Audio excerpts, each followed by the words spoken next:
He's there to do what he's told, and that's what he does. He's just got to do what she tells him. He's got to walk behind her. He's had a jolly bad time because she takes away everything from him. He's not allowed to be number one in anything. She pushes him out the way. Hermit Prince Harry is a kept man in a Montecito prison where his wife, Meghan Markle, has now even separated their two officers.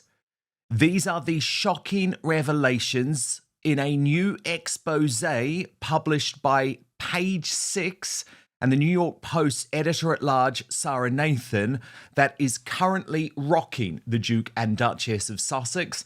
Much of this, of course, is news that I have reported in the past, but the fact that it is now into the mainstream is highly significant.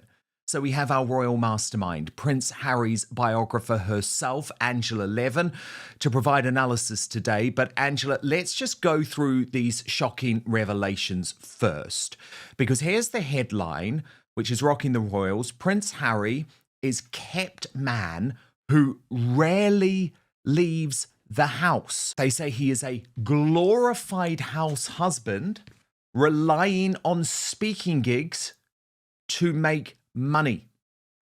People alleged to be in his circle by the outlet say he lacks a stable income stream and a clear mission, and question whether he has slipped back into the role of spare, albeit this time on the other side of the Atlantic. And for me, I think that is the most shocking thing. It's like, Harry, you've fallen into another trap. You hated being the spare to Prince William. You are now the spare to your own wife.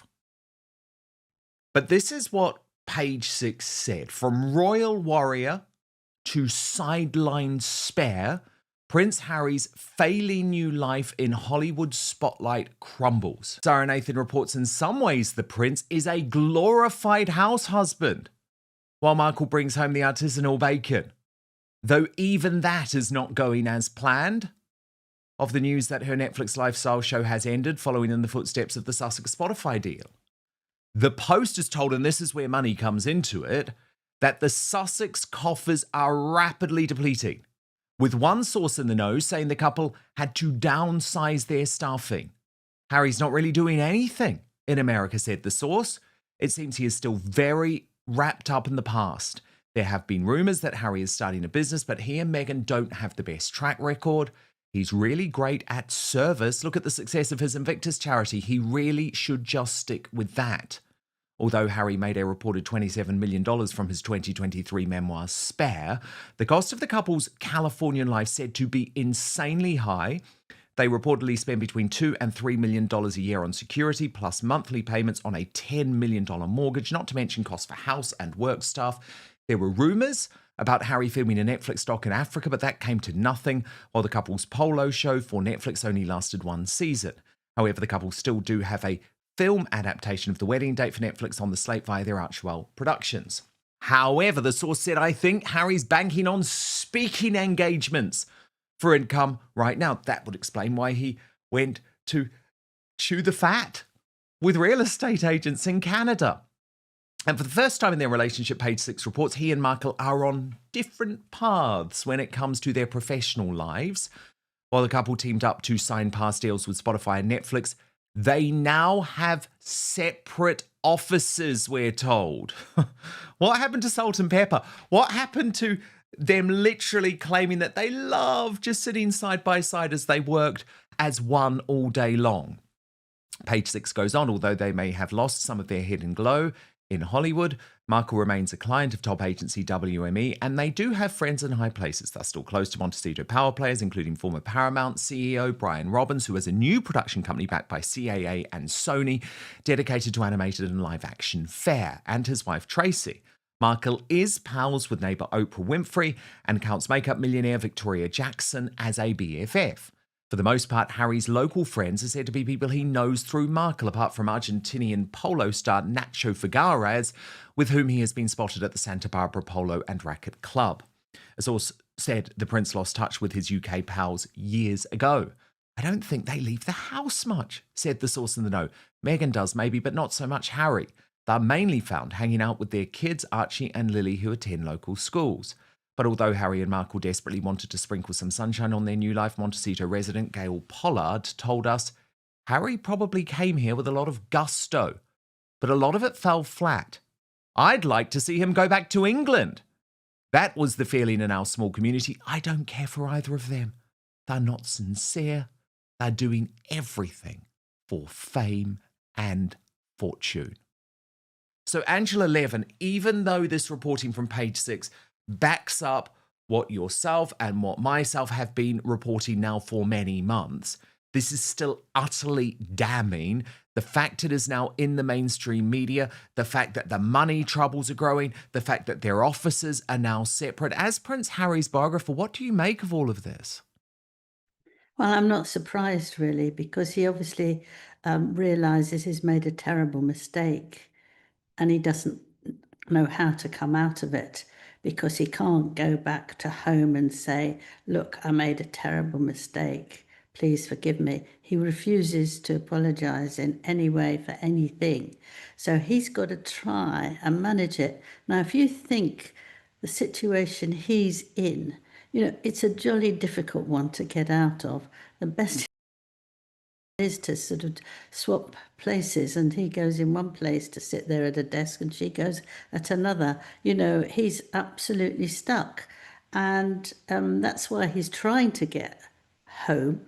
He's trying to get money, but he won't actually agree to the other things he's got to do, which is apologise, and he's got to be ready to be part of the royal family and do something, but he can't decide what he's going to do. Like when he talked about Trump the other day, he can't do that. He's not allowed to do that. He's not a member of the royal family anymore. He can't just tell people off and hope for the best. He can't, and he doesn't seem to be able to be himself. He's just desperate. And I think also he's been waiting and waiting and waiting for this last anti-newspaper. In the High Court, exactly last Yeah, week. in the High Court. And so he doesn't know where he is or how he is. I don't feel sorry for him. I used to, but I don't anymore, because his behaviour is so awful. And Meghan, you see, she loses all her staff because she's so unpleasant to them. But with Harry, she knows he won't go, so he's doing jobs, probably quite nice ones with the children, but he's there to do what he's told, and that's what he does. I mean, he came back very, very quickly from the court, and a long flight, but is there actually smiling and grinning at a silly sort of thing later. He's just got to do what she tells him. He's got to walk behind her. He's got to, you know, hang on to her hand. He's got to obey what gesture she does, like this one's on the back, or this one pulls his jacket. He's very busy remembering what he's got to do, but it's nothing for anybody alive, frankly. It's just awful. Now, look at that picture. That's a very important picture. This woman who's done all these ideas for people that are coming to her. Sorry. She's doing all the arrangements for what has become a very unsatisfactory thing.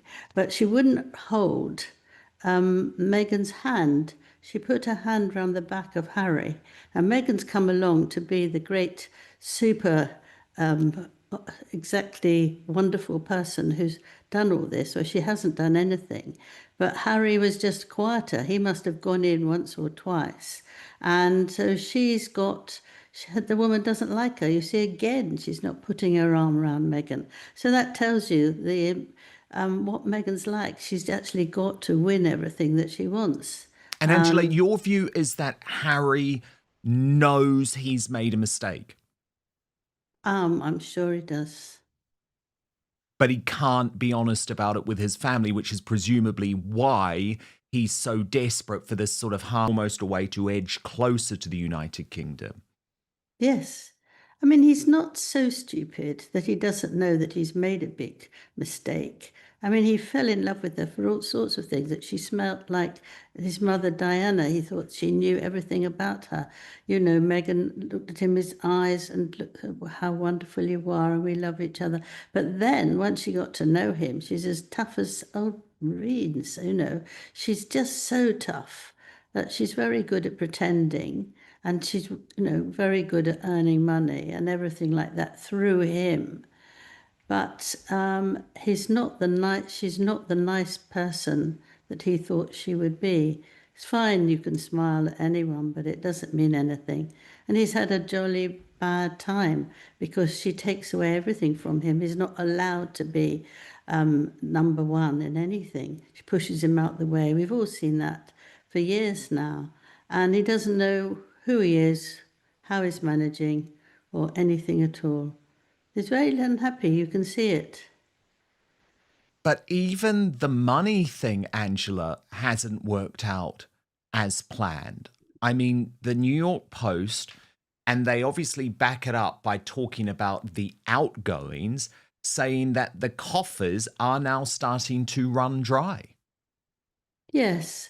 Well, that's because Meghan goes out, and that coat she wore just a few days ago, it was worth £3,000, 4,000. You know, she does actually spend a fortune. You can see she's got all very expensive jewellery on, and she spends money like no one's business.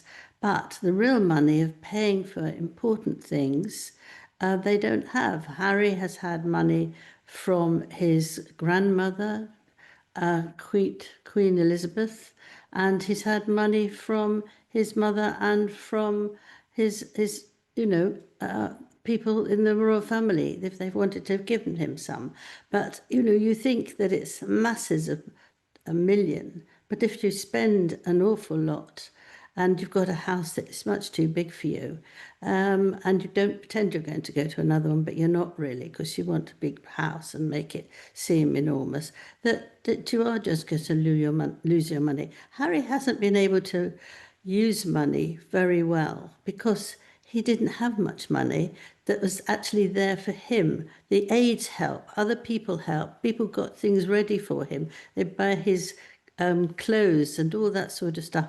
It's not him. It didn't have any responsibility until he went off with Meghan. But then he didn't really know what to do. She certainly knew what to do, but he didn't. So it will be difficult. But he wants to get to his father, and look at that terrible face. He wants to get to his father and get loads and loads of money. He feels he ought to because he's the father's son. But, we all know that if somebody who's 42 actually be able to look after his own finances. He just doesn't know how to do it. He wasn't taught how to do that. And Angela, he continues to put the British royal family in a perilous position. I mean, the statement speaking out against Donald Trump, then backed up by Meghan Markle, was absolutely undiplomatic, was, I think, totally vile, given that Trump himself has since made it clear that he wasn't referring to British troops anyway. But does it not also show the total arrogance of the man? I mean, the only reason Harry probably feels safe in the United States of America is because Donald Trump has said, no, we're not going to look into deporting him, even if he did lie on his immigration documents, which is clearly what the Heritage Foundation believes about illegal drug use. And yet the arrogance of Harry is he can never just sit back. He can never think it would be inappropriate for me to speak out. He's such a hothead these days. Yes, well, he doesn't know what to do. I mean, for that, speaking so badly to Trump, it was actually giving him a chance to say something powerful that he wanted to do. And it would get Meghan very happy because she didn't like him either. And Trump doesn't like her at all either. He said he pitied Harry having somebody like her. But he just would feel good that he could be powerful. He's not powerful, he's weak. And he wants to show that he can be powerful. I mean, how he's behaving with the newspaper problem at Trump, newspaper problem is ridiculous because he's shouting at lawyers instead of waiting to be asked by more important people there. And he just can't do it. He just has to do it to please Meghan. It's all to please Meghan. It really is. It really is. And of course, she did back it up. But it's a really disgusting way to act. It's a very political way to act. And the reality is, do not buy into this narrative, by the way, that Harry's statement made the difference. No, it was in hand. It was all in hand. Harry's statement, actually, if Trump was aware of it, would have, I believe, scuppered what Trump then did, which was post on Truth Social that actually, no, he wasn't referring to British troops at all. So Harry has proven, I believe, to Charles why he is a danger, why William is right, why the title should be stripped, why he should remain in exile. Yeah, the difficulty is, though, is that Trump knows the king likes his son very much and he doesn't want to upset him. So I think he will think very, very hard before he gets rid of him, and he won't want to upset the king because he's one of the people that he really, really likes. So it's very, very complicated. It is very complicated. Also very complicated, Angela, is whatever is going on between Andrew Mountbatten Windsor and his two daughters, Princess Beatrice and Eugenie. So I want to take you through this because there was a major piece of PR in today's Sun newspaper here in the United Kingdom. But just before I get to it, the context, of course, is that over the past couple of weeks, the Mail on Sunday, via its editor-at-large Charlotte Griffiths, who has been tied up, of course, in this Prince Harry court case, has been reporting that Princess Eugenie has cut contact with her father, Andrew.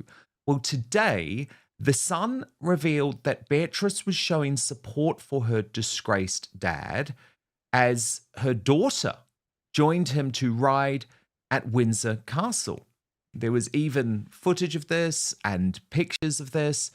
And Matt Wilkinson, the newspaper's royal editor, reported that Beatrice's show of support comes amid these claims that Princess Eugenie had severed contact with her dad. However, he writes, the Sun understands that she has been to see him in recent weeks. A friend insisted it is completely untrue she has cut him off. She has seen him several times this year and is supportive.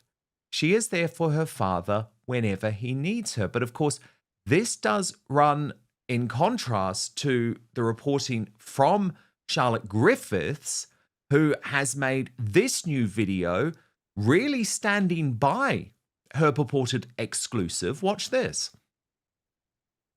Princess Beatrice and Princess Eugenie are two sisters who are as close as can be, but there's something in between them at the moment, which is their father, the former Prince Andrew. And the reason is because Princess Eugenie is not speaking to her father, sadly, but Princess Beatrice is. And the reason for this is, in the build-up to Christmas, Princess Beatrice had to christen her little baby, and she didn't have the heart not to invite her father. But Princess Eugenie, right up until Christmas, was not speaking a word to her father. She'd completely cut him off. And it's just a really sad time for these two sisters because they're not actually aligned on the whole fallout around the former Prince Andrew's fall from grace. Princess Beatrice remains close to him. She essentially believed him all along, and especially after the 2019 Emily Maitlis interview, she was right behind her father saying, "Well done, Daddy." And do you remember famously he said he thought it went really well? Well, Princess Beatrice was one of those voices that was saying, "Daddy, that went really well." Princess Eugenie, on the other hand, she's a little bit more grounded. She's a little bit less regal, actually. She's more like a normal person, and she has this kind of normal person take on the whole thing. She thinks the whole thing's crazy, worrying, depressing, all the things, I suppose, that we really think. And then added to that, she runs the Anti-Slavery Collective, which is an anti-sex trafficking charity. And then the other thing is she's a little bit more removed from everything because she lives in Portugal with her husband and her kids. And actually, apparently she speaks Portuguese now. The kids go to a Portuguese school. So she's kind of in a different world from all of this drama that's been surrounding the York family. And she's quite happy like that. She's quite happy far away from it all. And who can really blame her? Because it's a really sad and difficult time for her and her sister, Princess Beatrice. So, Angela Levin, who's right here? Well, I know that Beatrice absolutely fought incredibly hard to stop her father talking to the BBC in 2019. She talked to him every time she could and very strongly, like a mother. And she hated it. She was desperately upset how he had spoken. So I genuinely don't believe that for a second. She was very upset because he didn't listen to what she said. She spent weeks trying to tell him not to do it, not to do it. And she is regarded amongst that family as being the one who's got the most common sense and the know-all, but in a very, very nice way. And they listen to her when there's a problem. She wouldn't like that. She knew it was awful. She knew it was dreadful. And I think with Eugenie as well, Eugenie might not want to be seen going round to her father and seeing them on horses and all that and pretending that it's a very nice time. But she will go and see him because she's a very kind person and her nature is to always make things better if they're not. And her father would be one of them, absolutely sure. And so, but she's not going to be there for everyone to say something to her. So she will pop in, have a little chat, but not more than that. Okay. All right. Well, look, it's going to be interesting to see if Eugenie does agree to be photographed with her father and, I guess, put all of the rumours to bed. Kane finds it almost impossible to share his pain or ask for help, choosing instead to isolate himself. The diagnosis comes at an especially devastating time in Kane's life. His wife, Moira, is already facing immense pressure after being charged with double murder, leaving the couple struggling under the weight of multiple emotional crises. As Kane attempts to confront his own mortality, the strain on their relationship deepens, turning their journey into a powerful story of love, resilience, and survival. Producers have worked closely with the charity Prostate Cancer UK to ensure the storyline is portrayed with accuracy, sensitivity, and realism. Medical experts, support workers, and individuals who have experienced the disease firsthand were consulted to create a truthful depiction of both the physical and psychological impact of prostate cancer. Emmerdale's production team say Kane was chosen for this storyline because of his complex personality and emotional Kane has been arrested. depth, as in real time. Producers say this artistic approach will create a more immersive and emotionally powerful experience than traditional soap storytelling. In the weeks and months ahead, the storyline will continue to explore Kane's treatment, emotional battles, and the impact of his illness on those closest to him, offering an honest portrayal of life after diagnosis. With its raw emotion, powerful performances, and vital public health message, the episode is expected to be one of the most moving and talked about chapters in Emmerdale's history.